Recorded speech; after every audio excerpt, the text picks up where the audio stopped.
Good morning आप सभी को। मैथ के इस क्लास में आपका बहुत बहुत स्वागत है। जैसा कि आप लोग जान रहे हैं, बारिश जो है हर राज्य में लगभग सक्रिय है, मानसून सक्रिय है, तो इसके लिए जो है थोड़ा सा लेट फास्ट चल रहा है। 2-3 दिनों से जनजीवन अस्त व्यस्त है, तो क्षमा चाहते हैं लेट होने के लिए। आ जाइए आप लोग फटाफट, फिर हम लोग अपनी क्लास को आगे बढ़ाते हैं। वैसे ही हम लोग काफी लेट हो चुके हैं और आप लोग का परिश्रम को सार्थक साबित करने का समय आ गया है। कितनी ईमानदारी से आप लोग पढ़ाई किए हैं। परीक्षा की घड़ी मात्र महज 7 दिन बचे हैं और भी अपना जो भी बच रहा है, जो भी चैप्टर्स नहीं क्लियर हैं, जिस पे भी डाउट लग रहा है उसको भी क्लियर कर लीजिए।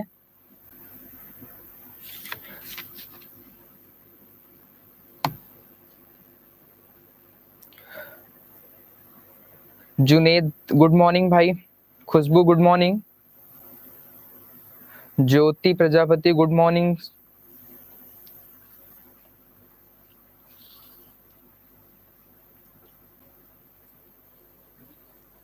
चलिए चलते हैं। क्वेश्चन का हम लोग सॉल्व कर रहे हैं।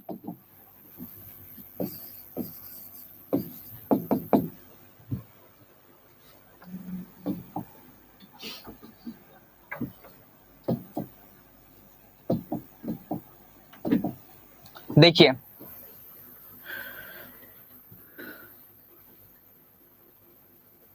बिहार में खुशबू जी 25 को है एग्जाम।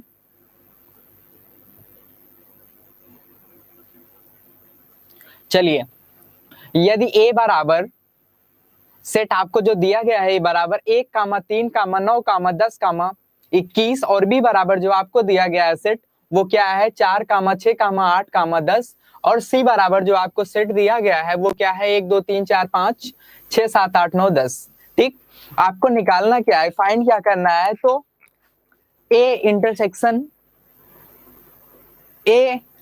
b इंटरसेक्शन c के साथ जो है एक का इंटरसेक्शन निकालना है। इंटरसेक्शन का मतलब होता क्या है, इंटरसेक्शन का मतलब ये होता है कि कॉमन क्या है, हम लोग क्या निकालते हैं इंटरसेक्शन में, कॉमन निकालते हैं। तो चलिए निकालते हैं। सबसे पहले हम निकाल लेते हैं, क्या निकालते हैं बेटा, सबसे पहले निकालते हैं हम लोग क्या बी इंटरसेक्शन सी। चलिए सब लोग बताएंगे बी इंटरसेक्शन सी। तो बी के एलिमेंट्स को हम लिख रहे हैं। बी का एलिमेंट्स हमारा क्या है 4, 6, 8, 10 और सी का हमारा एलिमेंट्स क्या क्या है 1, 2, 3, 4, 5, 6, 7, 8, 9, 10। चलिए, ऋतिक राज गुड मॉर्निंग। आ जाइए सब लोग। चलिए, हमने क्या बताया, कॉमन, जो एलिमेंट्स कॉमन होंगे हम उसको लिख लेंगे, वही हमारा इंटरसेक्शन होता है।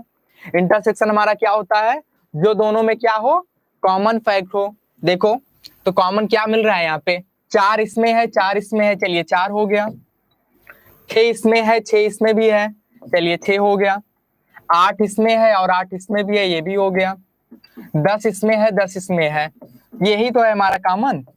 बताओ बी इंटरसेक्शन सी क्या है, दोनों में कॉमन, तो दोनों में कॉमन यही हमको मिल गया। फिर से कौन सा सेट मिल गया बताओ, बी वाला सेट हमको फिर से मिल गया। ठीक, अब इसके बाद अब हमको निकालना क्या है, ए के साथ इंटरसेक्शन इसका निकालना है, ए के साथ। तो चलिए निकालते हैं ए के साथ intersection. A intersection B intersection C. चलिए ए के एलिमेंट्स को हम लिखते हैं। ए का एलिमेंट्स हमारा क्या है 1, 3, 9, 10, 21 और देखिए बी इंटरसेक्शन सी हम निकाल चुके हैं ऑलरेडी। क्या निकाले हैं? 4, 6, 8 और 10। ठीक, अब बताओ इसमें कॉमन क्या है, इसमें इंटरसेक्शन क्या होगा बताओ। आप लोग कमेंट करके बताइए, हम इतने छोड़ रहे हैं क्वेश्चन को, आप लोग फटाफट आंसर करके बताइए। बी आंसर आया सबसे पहले ऋतिक का, और देखते हैं किसका आंसर है। जी खुशबू, बी आपका भी है सबसे पहले, आप ऋतिक का है। चलिए आगे चलते हैं।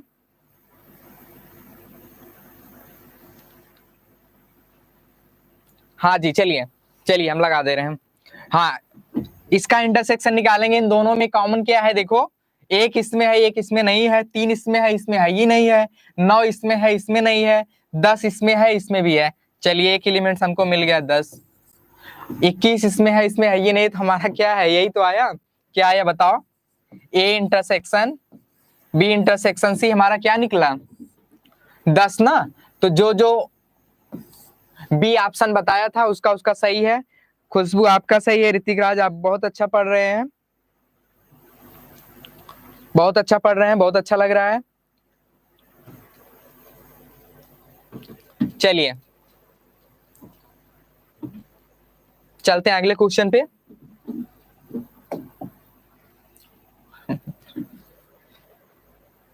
यहाँ पे थोड़ी सी प्रॉब्लम ये है, टेक्निकल प्रॉब्लम ये है कि बेटे बारिश बहुत हो रही है, बारिश में लोगों का आना जाना थोड़ा सा क्या है, डिस्टर्ब हो गया है। इसकी वजह से पीडीएफ नोट्स वगैरह बनाने में थोड़ी सी असुविधा हो रही है, इसलिए हम लोग लिख लिख के काम चला रहे हैं।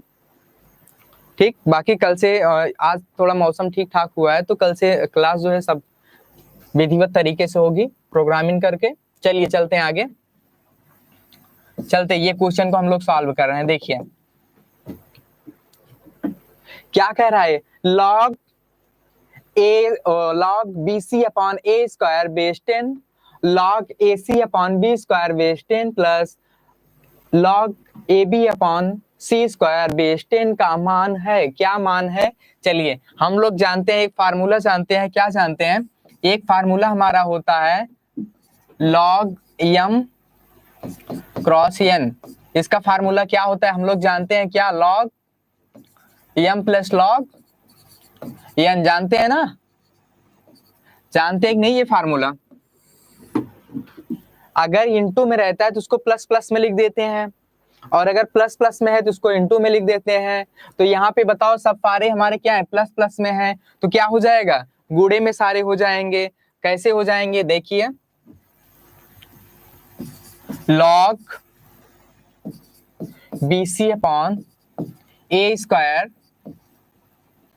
Plus log AC upon B square base 10 plus log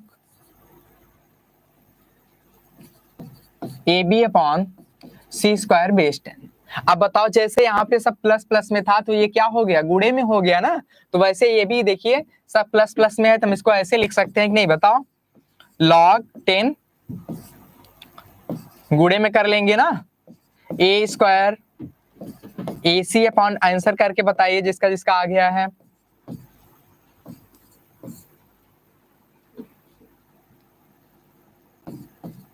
सी स्क्वायर। चलिए आगे चलते हैं। देखिए एक ये यहाँ पे है, एक ये यहाँ पे है, ये ए स्क्वायर है, कट गया। एक बी यहाँ पे है, एक बी यहाँ पे है, ये बी स्क्वायर है, कट गया। एक सी यहाँ पे है, एक सी यहाँ पे है, सी स्क्वायर यहाँ पे है, ये कट गया। तो ये हमारा क्या आ गया, 1।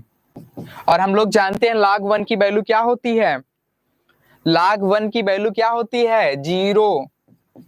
ठीक, 10 की वैल्यू 1, 100 की वैल्यू 2। आप लोग इसको याद करके रखिए। चलिए ऑप्शन डी सही है।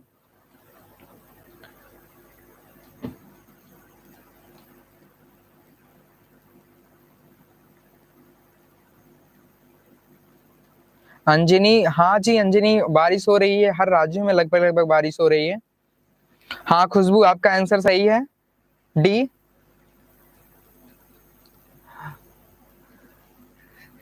ऋतिक इस बार आप थोड़ा सा मिस कर दिए, डी होगा बेटा। log 1 की वैल्यू जो होती है वो 0 होती है। ठीक, 10 की वैल्यू वो क्या होती है 1, 100 की वैल्यू 100 की वैल्यू क्या होती है 3 होती है। आप लोग इसको याद रखिएगा। चलिए चलते हैं आगे।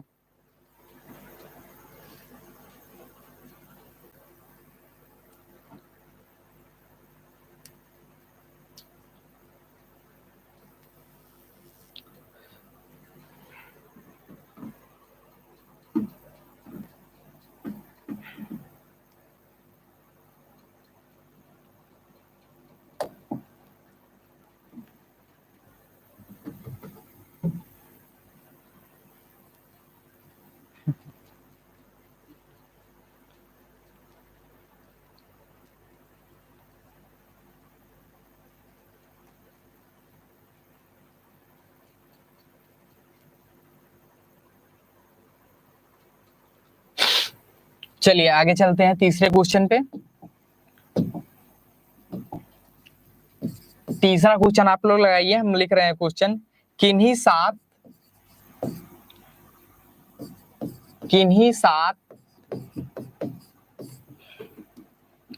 क्रमिक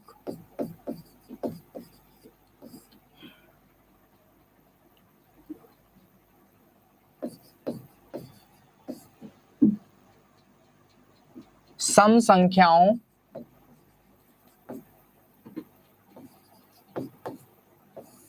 किन्हीं सात सम संख्याओं का औसत 62 है,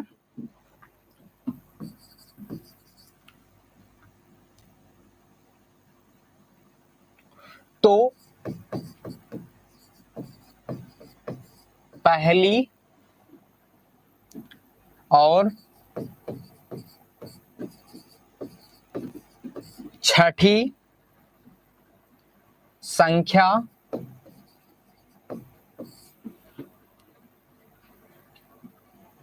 के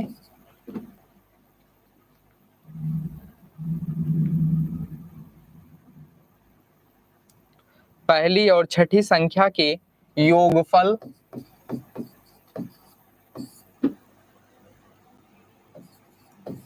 के दुगुने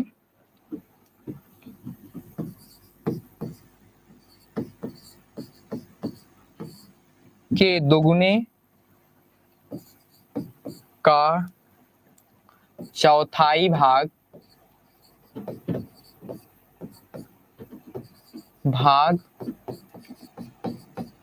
होगा। आप क्वेश्चन को आप लोग अच्छे से पढ़ लीजिए। ए ऑप्शन दिया गया है आपको 60, बी ऑप्शन आपको दिया गया है 62, सी दिया गया है 50, डी दिया गया है 61।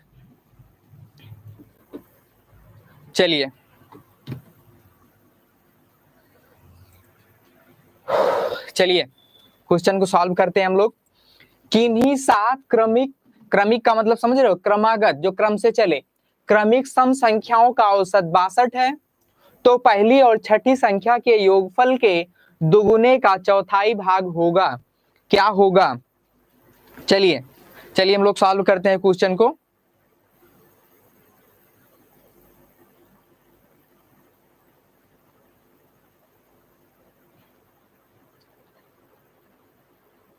आ जाइए फटाफट, लिखने में क्वेश्चन लिखने में थोड़ी सी प्रॉब्लम हो रही है। चलिए, किन्हीं सात क्रमिक सम संख्याओं का औसत 62 है, तो पहली संख्या और छठी संख्या के योगफल के दोगुने का चौथाई भाग होगा। क्या होगा? चलिए सॉल्व करके देखते हैं।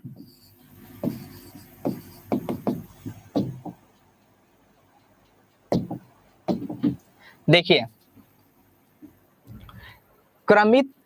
क्रमागत क्या है? 7 संख्या है, मान लेते हैं पहली हमारी सम संख्या है, मान लिए पहली हमारी सम संख्या क्या है? x है।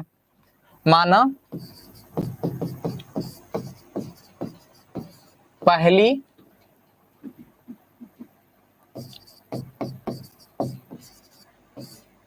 क्रमिक सम संख्या x है।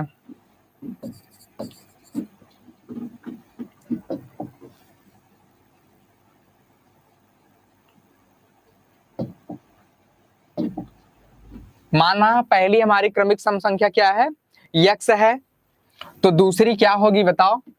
अच्छा देखो, सम संख्या में क्या करते हैं, जैसे 4 है, 4 में अगर 1 जोड़ देंगे 5 हो जाएगा तो वो विषम हो जाएगा, लेकिन 4 में अगर 2 जोड़ेंगे 6 हो जाएगा, 6 में अगर 2 जोड़ दें 8 हो जाएगा, 8 में 2 जोड़ दें क्या हो जाएगा, 10 हो जाएगा, 10 में 2 जोड़ दें क्या हो जाएगा, वो 12 हो जाएगा। कहने का मतलब हमारे जो क्रमागत सम संख्याएं होती है उसमें अगर हम +2 कर दें, +2 कर दें तो हमारी अगली क्रमागत संख्या हमको प्राप्त हो जाती है।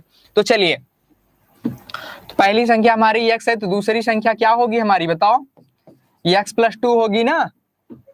तीसरी संख्या हमारी क्या होगी, x +4 होगी ना। चौथी संख्या हमारी क्या होगी, 2 2 प्लस करते चलिए, 6 होगी। 1 कितनी संख्या हो गई, 1 2 3 4, पांचवी संख्या हमारी क्या होगी, 8, छठी संख्या हमारी क्या होगी, 10, सातवीं संख्या हमारी क्या होगी, x +12। समझ रहे हो ना। कहने का मतलब किसी संख्या में अगर 2 जोड़ दीजिए तो अगली क्रमागत संख्या हमको प्राप्त हो जाएगी, उसके अगर अगले वाली प्राप्त करनी उसमें भी 2 जोड़ दीजिए ना, तो 2 जोड़ते चले जाइए, हमको क्रमागत 7 संख्याएं जो है मिल जाएंगी। x, x +2, x +4, x +6, x +8, x +10 x +12। चलिए आगे, इनका क्या कह रहा है, औसत हमको दिया गया है। क्या दिया गया है, औसत हमको दिया गया है। कितना दिया गया है, 62। औसत हमको कितना दिया गया है, 62। औसत निकालने का फार्मूला क्या होता है, कुल पदों का जोड़ लो और जितनी संख्या हो उसी से भाग दे दीजिए। तो हमारे पास 7 संख्याएं हैं, 7 से भाग दे दीजिए। चलिए, औसत में ऐसे निकालते हैं ना, पदों का योगफल बटे पदों की संख्या। औसत हमको 62 दिया गया है। अब चलिए जोड़ लीजिए सबको, x 2x 3x 4x 5x 6x 7x, ये क्या हो गया, 7x। अब नंबर्स को जोड़ लीजिए, 4 2 6 6, 4 2 6 6 12 20 20 10 30 30 10 40 2 42 बटे 7। आगे चलेंगे, यहां से हम 7 को कॉमन ले लेते हैं, तो क्या बचेगा, x +6 बटे 7। ठीक, आगे चलते हैं, आगे चलेंगे तो क्या हो जाएगा, ये 62 बराबर, ये 7 से 7 कट जाएगा ना, x +6, 6 को इधर लेके चले आएंगे, ये हमारा 62 - 6 बराबर x। अब घटा दीजिए तो ये हमारा क्या आ जाएगा, 12 में 6 गए 6, 5 आ गया 56, x का मान 56 आ गया। x का मान क्या आ गया, 56। अब हमको क्या करना है, अगली संख्या हमको क्या, आगे क्या पूछ रहा है क्वेश्चन में, कि पहली और छठी संख्या के योगफल के दुगुने का चौथाई भाग क्या होगा। ध्यान दीजिएगा,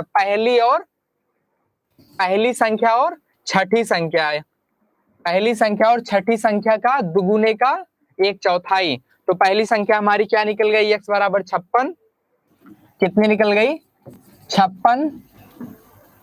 और छठी संख्या हमारी क्या है, x +10 है, तो x के स्थान पे यहाँ पे क्या रख देंगे, 56 + 10, तो जोड़ लीजिए, ये कितना हो जाएगा, 12 2 हासिल 1, 5 5 10, 10 1 11 1 12, कितना आ गया, 122। ये हमारा दो संख्याओं का योगफल कितना निकल गया, पहली और छठी संख्या का 122। अब कह रहा है इसका योगफल के दुगुने का 1/4, दुगुना करके 1/4 कर दीजिए। चलिए इधर हम लगाते हैं,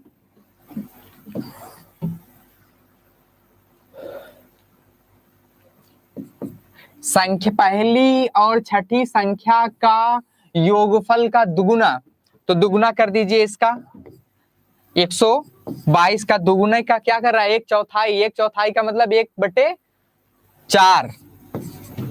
अब इसी को सॉल्व करो,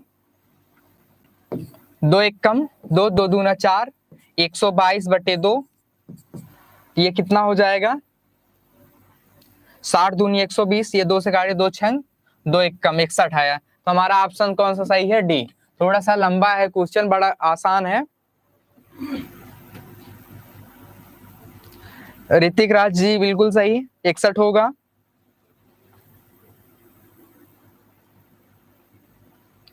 जी डी सही होगा ऑप्शन। खुशबू जी ध्यान से लगाइए।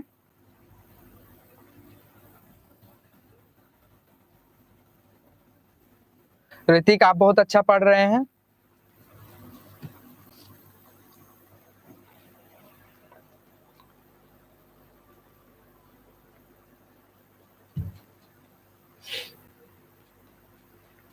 वीडियो को आप लोग पुश करके नोट कर लीजिएगा। चलते हैं अगले क्वेश्चन पर।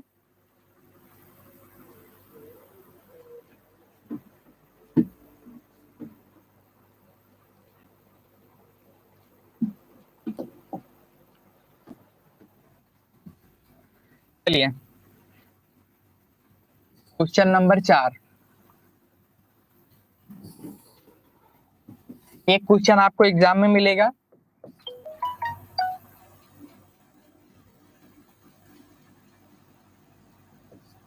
ये 72 है माइनस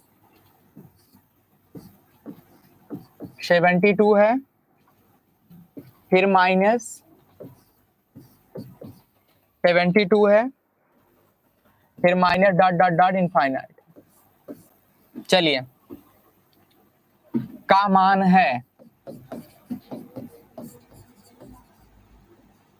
का मान है, ऑप्शन आपको दे रहे हैं 8, बी ऑप्शन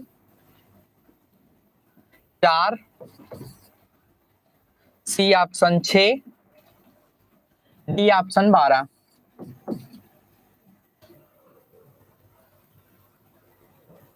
ठीक, चलिए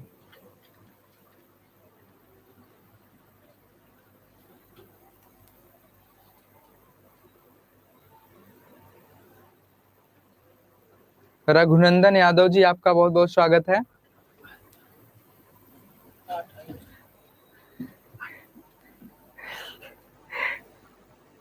ऋतिक राज आपका आंसर आ चुका है 8, बिल्कुल सही आंसर है। आप देखिए बेस मेथड से लगाना चाहे बेस मेथड लगा सकते हैं, और अगर इसका एक ट्रिक टाइप पे लगाना चाहे तो उसको भी लगा सकते हैं। कैसे, देखिए जैसे इसकी पुनरावृत्ति हो रही, बार बार इसकी पुनरावृत्ति हो रही है, अगर ऐसे टर्म्स हमको मिले कि जिसकी अंडर रूट के अंदर बार बार पुनरावृत्ति हो, बार बार अगर पुनरावृत्ति हो रही है तो हम लोग करते क्या है कि इसका एक तरीका है कि हम इसका फैक्टर कर लेते हैं, इसका गुणनखंड कर लीजिए, और गुणनखंड करने के बाद ऐसा गुणनखंड कीजिए कि जिसके बीच का अंतर क्या है 1 आना चाहिए। जैसे 72 है, इसका फैक्टर क्या हो जाएगा 9 और 8 ना, 9 8 72। अब हम देखते हैं कि अगर यहाँ पे प्लस प्लस होगा तो हमारा छोटा बड़ा वाला, और अगर माइनस माइनस रहेगा तो हम छोटा वाला लेंगे। ध्यान दीजिएगा, तो ये देखिए ये 72 है, 72 को हम लोग लिख सकते हैं क्या 9 गुणे 8 लिख सकते हैं, 9 8। और यहाँ पे हमने बताया क्या कि अगर माइनस माइनस रहेगा तो छोटा वाला लेंगे, और अगर प्लस प्लस वाला रहेगा तो बड़ा वाला लेंगे। आप यहाँ ध्यान दीजिएगा, ठीक है ना। तो यहाँ पे माइनस माइनस है, इसलिए इसका फैक्टर जो है वो कौन सा लेंगे, छोटा वाला। इसलिए हमारा ऑप्शन कौन सा सही होगा, डी। बेस मेथड कहेंगे तो आप लोग उसको भी बता देंगे हम।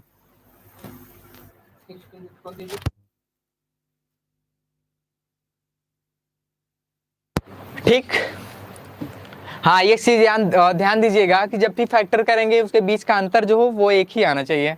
जैसे 9 में से 8 को घटाएंगे 1 आएगा ना, ऐसा ही फैक्टर बनाएंगे, नहीं तो ऐसा भी। चलिए एक और करा दे रहे हैं एक्सरसाइज। चलिए जैसे 12 प्लस रूट के अंदर 12 प्लस रूट के अंदर 12 plus dot dot dot infinite, इसका आंसर बताइए, इसका क्या होगा, कमेंट करके बताइए आप लोग।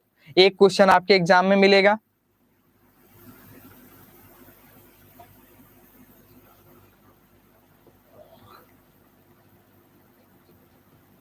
इसका जवाब दीजिए आप लोग।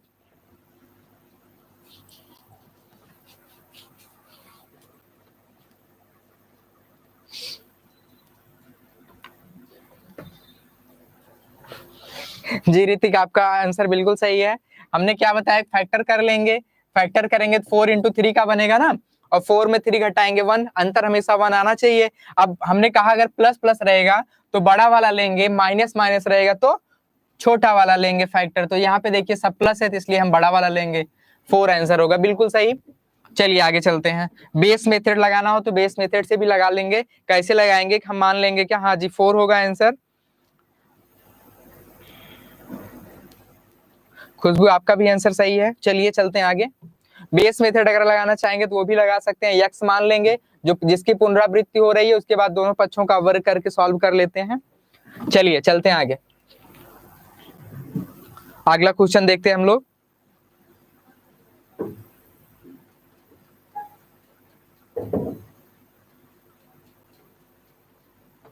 पांचवा क्वेश्चन, यदि x की पावर m, बड़ा अच्छा क्वेश्चन है, आप लोग ध्यान से देखिए। x की पावर m और m की पावर x हो तो x अपॉन m की पावर x अपॉन m का मान है।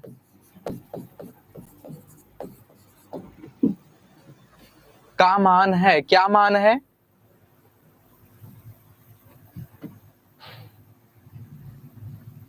ऑप्शन दे रहे हैं।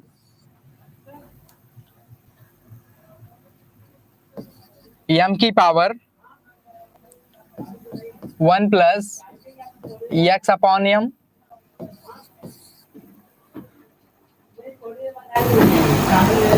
x की पावर 1 माइनस x की पावर m,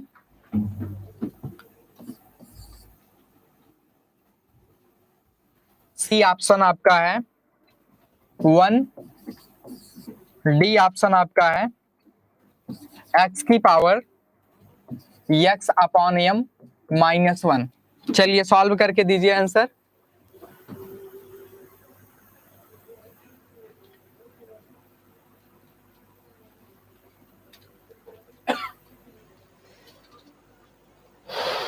चलिए हम सॉल्व करते हैं क्वेश्चन को। देखिए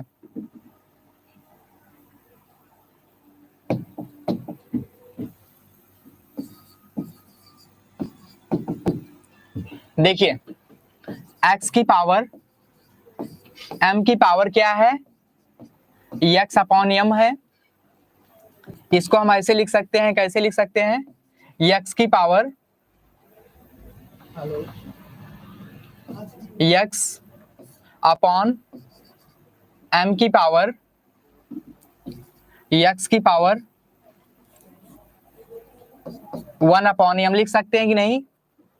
लिख सकते हैं कि नहीं, बताओ क्यों? क्योंकि हम इसका ऐसे गुणा करा लेंगे। जब गुणा कराएंगे तो हमको x की पावर यही प्राप्त हो जाएगा, फिर पुनः वही प्राप्त होगा ना, इसलिए हम इसको ऐसे लिख सकते हैं। चलिए आगे चलते हैं। अब देखिए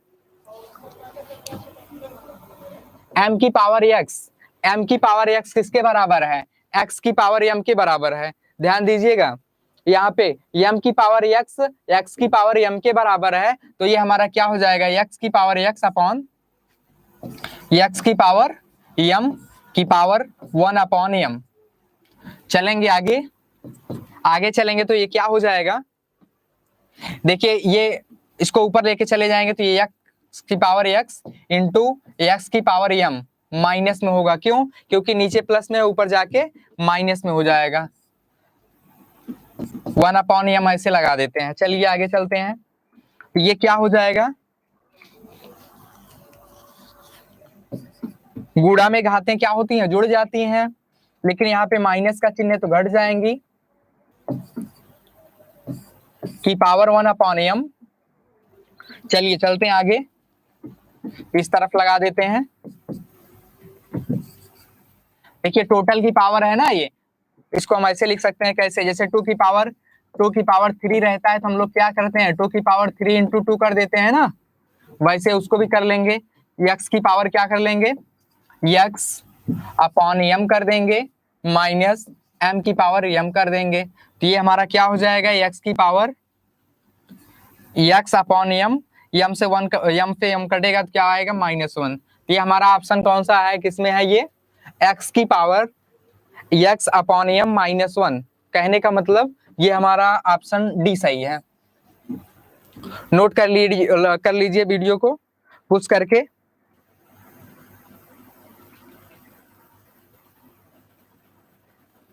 ऋतिक डी बिल्कुल सही, डी होगा आंसर।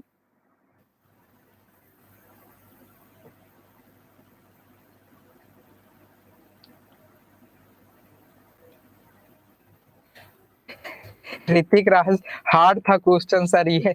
नहीं हार्ड, हाँ है, थोड़ा सा हार्ड है, लेकिन हार्ड इतना भी नहीं है। ये एक्सपोनेंशियल का क्वेश्चन है, चरघातांकी का।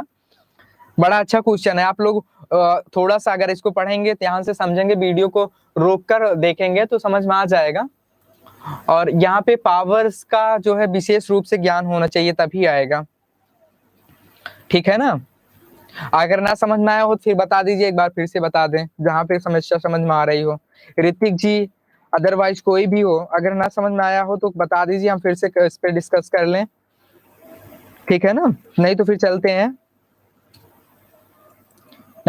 अगले क्वेश्चन पर। किसी को अगर कोई प्रॉब्लम हो तो बता दीजिए, फिर से डिस्कस कर लें एक बार इस पे।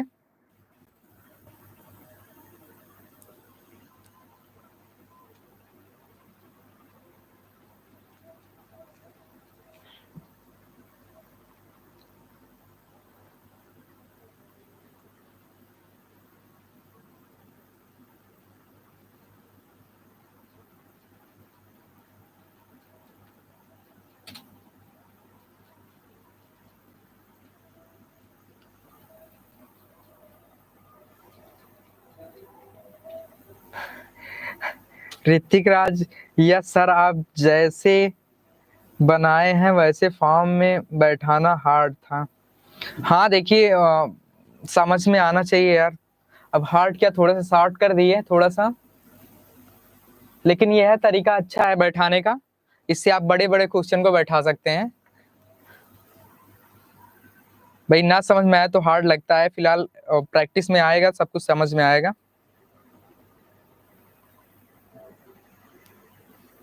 समझ में आ गया, बहुत बहुत धन्यवाद। चलिए चलते हैं अगले क्वेश्चन पर।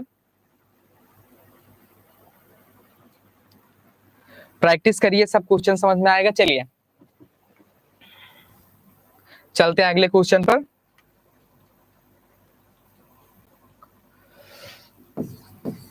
छठा क्वेश्चन हमारा है, एक त्रिभुज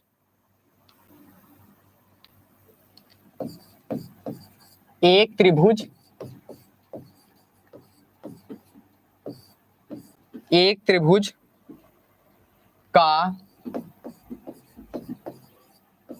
एक कोण, एक त्रिभुज का एक कोण 3π/10 है। आप लोग लगाते रहिए, शुरू कर दीजिए। दूसरा कोण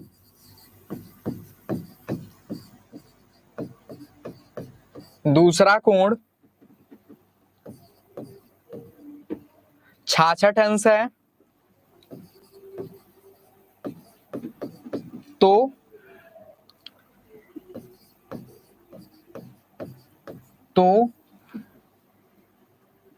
तीसरे कोण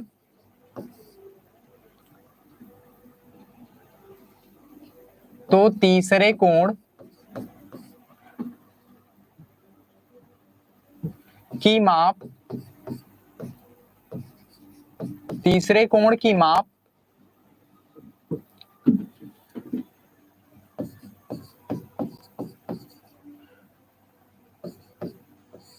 रेडियन में होगी। बड़ा ही आसान क्वेश्चन है। ऑप्शन आप लोगों को दे रहे हैं,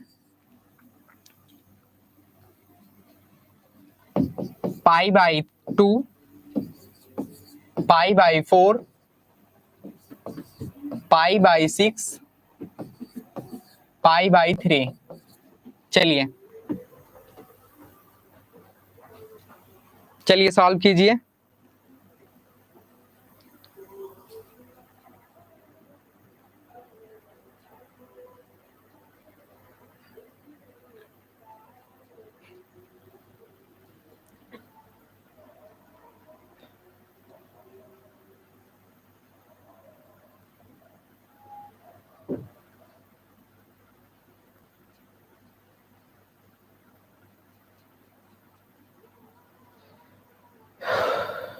चलिए चलते हैं आगे।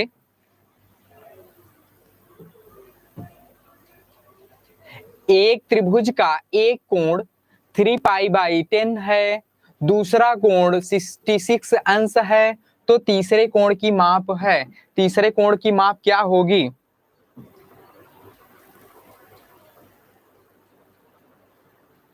तीसरे कोण की माप क्या होगी? चलिए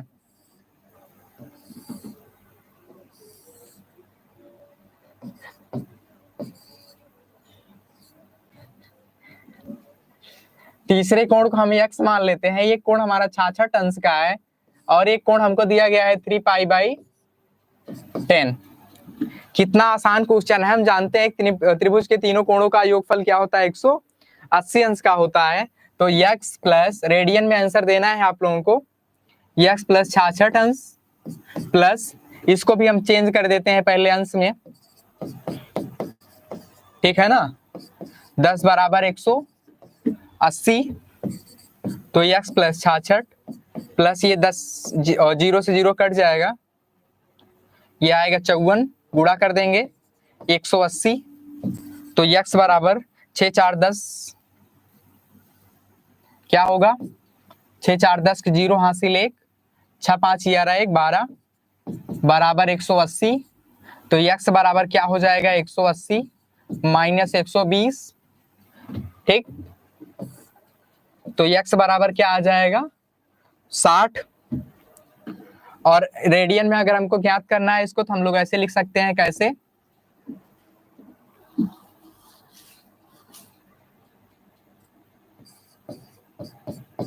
पाई बाई 180 कर दीजिए, ठीक है ना। तभी हमारा किसमें?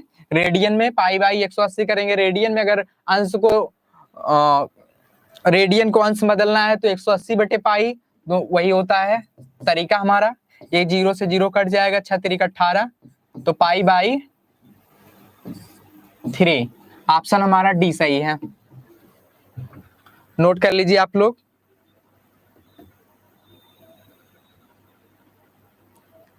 हाँ जी, आप जा रहे हो तो कोई नहीं रोक सकता आपको, जाने वाले को कौन रोक पाया है। चलिए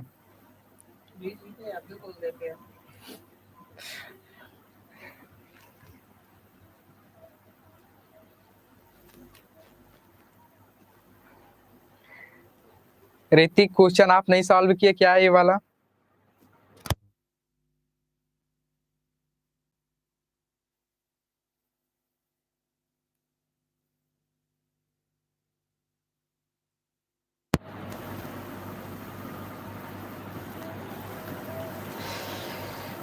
चलिए चलिए ठीक है, बहुत बहुत धन्यवाद। चलते हैं आगे अगले क्वेश्चन पे।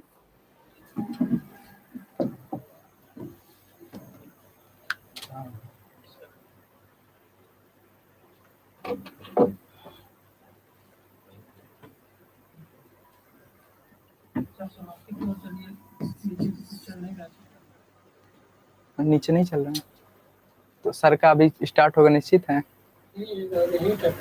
तो क्या करें? एक आध कहो करा दें, एक आध कुछ। चलिए एक करा दें। अभी सर भी चले आ रहे हैं, थोड़ा सा आराम कर लें। कॉट 18 अंश,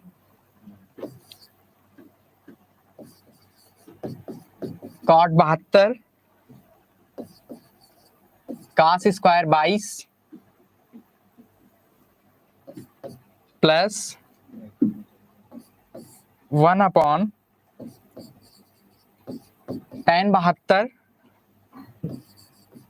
सेक स्क्वायर 68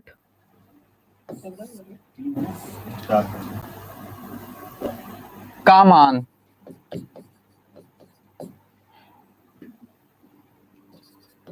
चलिए ऑप्शन देते हैं।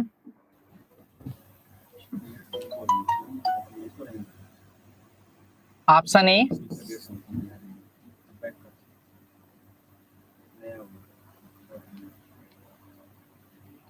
2, ऑप्शन बी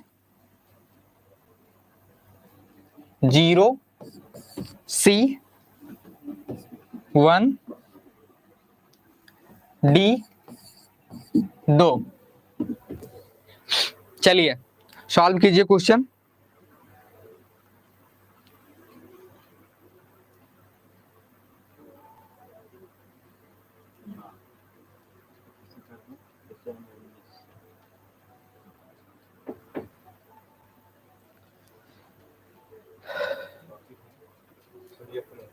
चलिए चलिए सॉल्व करते हैं क्वेश्चन को।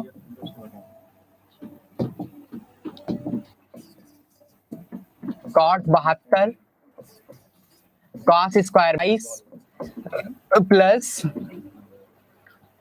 ये देखिए tan 72 है ना, ऊपर लेके चले जाएंगे तो ये क्या हो जाएगा, cot 72 हो जाएगा। ध्यान दीजिएगा 1/tan 72 है, ऊपर जाके cot 72 हो जाएगा। ठीक, और नीचे क्या है, कोसेक सेक स्क्वायर 68 है, इसको जब हम टर्न करा दें 90 माइनस 22 से, ये हमारा हो जाएगा क्या, कोसेक स्क्वायर 22। चलिए चलते हैं आगे।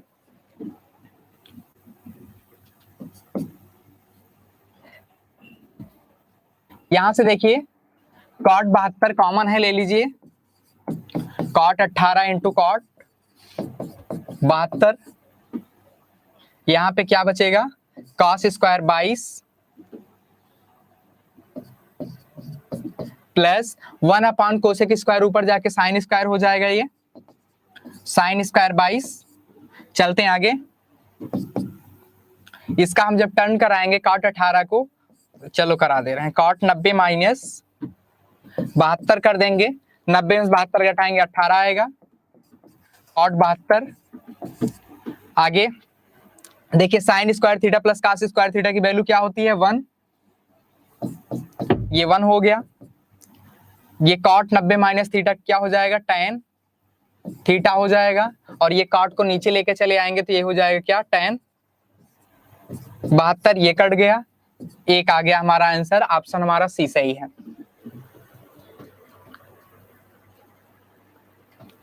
जी आंसर सी सही है, बिल्कुल सही है। चलिए तो आज की क्लास हम लोग यहीं पर ओवर करते हैं। आज हम लोग जितने भी क्वेश्चन किए हैं, अगर उसमें कहीं भी आपको डाउट हो तो आप बता दीजिए, एक बार हम लोग फिर से डिस्कस कर लें उस पे।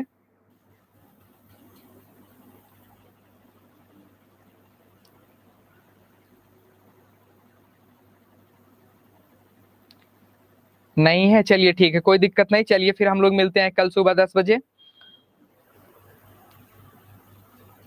धन्यवाद।